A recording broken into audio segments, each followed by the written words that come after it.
Hey everyone, today I'm going to review Golfshot, a golf GPS and score tracking app made for players who want a little more guidance while they play on your course. So Golfshot is mainly used to help golfers check distances, track shots, keep your score, and get a better idea of how they are playing. So instead of guessing how far you are from the green or hazard, the app gives you GPS distances so that you can make smarter decisions before choosing a club. This can also be helpful whether you are a beginner, still learning the game, or someone who already plays often and wants more details each round.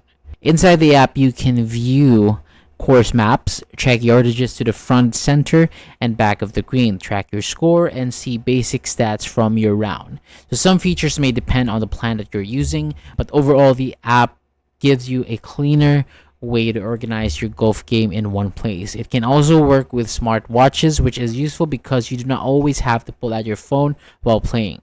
What I like about Golfshot is that it feels practical.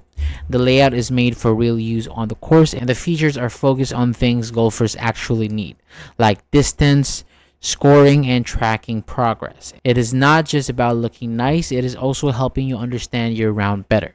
And of course, the experience may not be perfect for everyone. Some users may need to get similar or familiar with the app, and some of the more advanced tools may require a paid version. So, if you only need very basic scorekeeping, you might not use every feature, but if you want a golf app that gives you more information while you play, Golfshot is definitely worth checking out.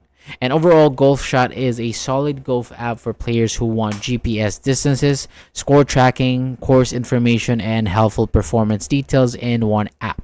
It is simple enough to start with, but it also has extra features for golfers who want to take their game a bit more seriously. So that is all for today. Thank you so much for watching. For more videos like this, hit the subscribe button below, and I'll see you on the next video.